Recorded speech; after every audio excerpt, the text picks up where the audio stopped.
রাখেন চাই, তোমার করতে হবে না। আমি তো এটাই চাই, আপনি খালি বলেন কোন কাজটা করতে হবে, এখন আমি সাথে সাথে যাবো। তারপর সারাদিন ম্যাডাম কাজের মধ্যেই রাখি, একটু শান্তি দেয় না, খালি আমার পিছে বাজে কেন? হ্যাঁ, আমি ওরা মারো, কাজের লোক আমার লোকই খালি বাজাবাজি করে, ওইটা করো কামে শেষ হয় না। কাম শেষ করতে গেলে কোন দিন যাবো ওইটা ফিরে আমর এখনো গরুর ঘাস কাটা হয় নাই। গাছ করে আমি সব কাজ করে এলাম, এখন এই গরুর গাছটা খাওয়ামো, এটা টাইম লাগে না? এই সারাদিন কি শুধু মানে এই গরুর খাবারই দেবে? মানে বাড়িতেও তো আরো কত কাজ থাকে। কি কর, বাড়ির কাজ তো আমি সকাল থেকে করছি সব। ঘরের কাজ করছিস ঠিক আছে, আরো তো কিছু দরকারি কাজ থাকতে পারে। আমার ঘরে কিছু কাজ আছে, সেগুলো তুই আসলে আমি সব বুঝাই দিব। এটা আগে করতেন তাহলে একবারই করে যাবে, এখন আবার ঘরের কাজ করতে, ঘরের তো কিছু কোনো কাজ দেই না আমি। আছে, অনেক কাজ আছে যেগুলো শুধু একবারে বলা যায় না, ঠিক আছে? সময় মতো বলতে হয়। হ্যাঁ, এটা তো আর জানি না। এখন এগুলো কি হয়েছে করা? হ্যাঁ, এটা হয়ে গেছে গা। তাহলে এখন আমার সাথে আমার ঘরে কিছু কাজ আছে, সেগুলো আমি বুঝাই দিচ্ছি। শুধু এক কাজ করলে পরে থাকলে চলবে না, তো সব কাজই খেয়াল রাখতে হবে। আমি কোন জিনিসটা না করতেছি ম্যাডাম, আপনি যেটা কইতেছেন আমি ওইটি তো করি। এই সকাল থেকে আমি উঠছি, ঘরের কাপড় টুপড় ধুইছি, তারপর আপনার ঘর মাঞ্জা মেশা করছি, সব কিছু তো করছি। করার পরে এই গরুর খাওয়ানটা, তারপরে এই দুয়ার মুড়গুলি সব আমি ঝাড়ছি, সব কিছু তো ঠিক রাখছি। গরুর খাওয়াটা করতেছি, এখন আবার বলতেছেন ঘরের কাজ। সব কিছু ঠিক নাই দেখে তো আমি এত দূর আসছি, নাহলে কি আমার এখানে আসা লাগে? এই হয়েছে, আপনি জান আমি করতেছি না, যাই হোক এই যে রাখেন চাই, তোমার করতে হবে না। তাহলে কি করবো আমি? কিছু কাজ চোখের ইশারায় তো বুঝে নিতে হয়। আয় আমার সাথে। ও আচ্ছা, ঠিক আছে, চলো। এইটা নিবি না? এটা থাক, আর কাজ আছে না, আর গাছ কাটতে হবে না। আপনি ঘরে কাজটা করে মাল কিনের কথা মধ্যে একটু অন্যরকম রসমস পাইতেছে। কাজটা সবই করছি, খালি আর কোন কাজ আছে? এই যেটা কইছি, অন্য একটা কাহিনী আছে, যাই যদি লাইরা যায়। ঠিক আছে, তাহলে এদিকে ওদিকে গেলে হবে? মাঝে মধ্যে এদিকে ওদিকে লোক যে একটু ইশারা করে, সেটা কি বুঝবে না? সমস্যা কি? সমস্যা আর কিছু না, শুনতেছি তোমার সাগরে বলে সবাই স্নান করে, আমার দুটো স্নান করতে দিতা। আই রাস্তায় দেখলে উল্টা কথা বলা লাগবে, তাই না? ওই উল্টা পাল্টা কথা কেন? এই যে দাদা সেই থাকে বিদেশে, আর তুমি দাদার জন্য থাকে উপাসে, আরে আমার দিকে তাকালে তোরা আমিষ না নিরামিষ খাইতে পারো। আর যেন কখনো না দেখি না আমার চোখের সামনে। আরে পারবে, তোর কপালে কিচ্ছু নাই রে। এইরকম ঠাসা ঠাসা বডি থাকতে আমার না খাইয়া থাকার লাগে। আর সেই সাথে ওই জব্বা চাচার দোকানের কি জানি শ্যাম্পু, মাস্টার বেশন।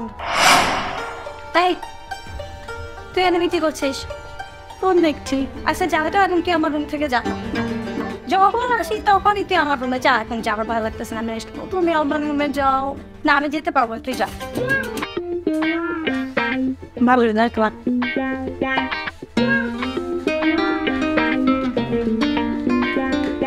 খিদা পেয়েছে, চলে গেছে। এবার আমি আবুলকে ডাক দিই। এই কই রে তুই? চাকরটাকে যখন তুমি পাওয়া যায় ভিতের সমস্যা, কখন আসতে নাকি এতক্ষণ ওই কাছে আসছিস? কোন কি কাজ? কই ঘরে তো বড় কাজটা দেখি না। ঘরে অনেক কাজ আসছেন। কই মালকিন, ঘর একদম পরিষ্কার, কোনো কাজই তো দেখতেছি না। আপনি কোনো কাজ আছে? তোর চোখের সমস্যা, সব কাজ কি আর খালি চোখে দেখা যায়? কিছু কিছু কাজ তো মনের চোখ দিয়ে দেখতে হয়, তাই না? হ্যাঁ, তাও ঠিক কইছেন, কিন্তু ওই মনের চোখটা তো কইতে হইব, না কইলে কি কিছু করা যায় বা কিছু ধরা যায়? হ্যাঁ, তা তো বলবে, বলার জন্যই তো ডেকে নিয়ে আসলাম। দেখ ঘরে কত কাজ, আর তুই কাজ দেখেও চোখে দেখতে পাস না। এত কাজ চোখের সামনে, তারপরে যদি না বুঝিস তাহলে কি হবে? বুঝছি তো ম্যাডাম, কিন্তু আপনি অর্ডারটা দিবেন না? আমি এবারে কাজ করি, কাজই তো আমার আসল উদ্দেশ্য। আপনার এইখানে রাখছেন আমার বেতন দিয়ে, আপনি যদি না বলে তাহলে আমি কেমনে কেমনে কাজটা করবো? না দেখ, তোকে বেতন দিয়ে রাখা হয়েছে শুধু ওই কাজ, বাড়ির কাজ করার জন্য না। তুই যদি আমার কাজও করে দিস তাহলে বেতনটা একটু ডাবল হবে।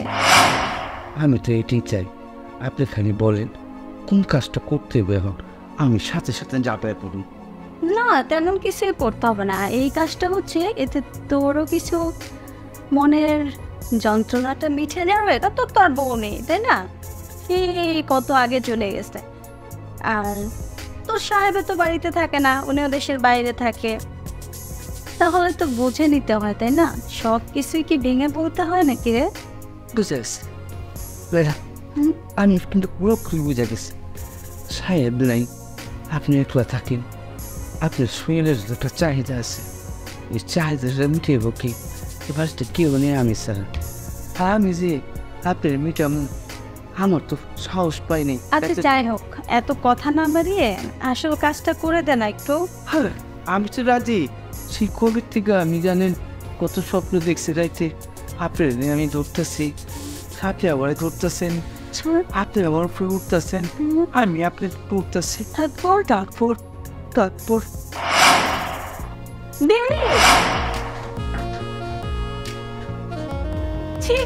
তুই আমার দিদি, আমার তো ভাবতেও লজ্জা লাগতেছে। তোর বইটা, তোর সাবাস কিভাবে হয়? আমার দিদি ঘরের মধ্যে ঢুকছিস, বেড়া যা। তবু বস নাই। আমার ভাবতেও অবাক লাগছে, তুই আমার দিদি। জামাই বাবা এত কষ্ট করে তোর জন্য, এত পরিশ্রম করে, সে দূরে থাকে, তার প্রতি একটা পর পুরুষ, একটা মরণের সাথে। আচ্ছা তোর কি মানে আটকাইলো না? না আটকালো না। তুই খুব দেখতেছিস তোর জামাই বাবা আমার জন্য অনেক কষ্ট করে, তাই না রে? কি কষ্ট করে? ওই তো আজকে 9টা বছর ধরে সে প্রবাসের মাটিতে পড়ে আছে। সে আসছে একটা বার দেশে, সে জানতে চাইছে আমার কি প্রয়োজন। আমি তো একটা মেয়ে, তাই না? কি করতাম আমি, বল? আমার কি করা উচিত? একটা নারী তার স্বামীর কাছে কি চায়? একটু মানসিক শান্তি, একটু ভালোবাসা, একটু স্বামীর আদর। সেটা সেটা আমি পাই না। আর তুই আজকে এইটুকু দেখে তোর দিদিকে এতটা খারাপ মনে করে ফেললি। আমার কি করা উচিত ছিল বল? তুই যাই কর, এটা তোর একদম ঠিক হয়নি। তুই তো একটা দিন ভাবতে পারতি না জামাই বাবা তোর জন্য তো সবকিছু করে, আমার জন্য তোর করে না, অন্য মেয়ের জন্য তোর করে না। তুই তার ভালোবাসা তো একটু বুঝতে পারতি, সামান্য একটু সুখের জন্য তুই হালকা ভালোবাসা আমি দেখছিলাম। যদি বাইরের কেউ দেখতো তোর কি হয়তো বল? আমি এইসব নিতে পারতেছি না।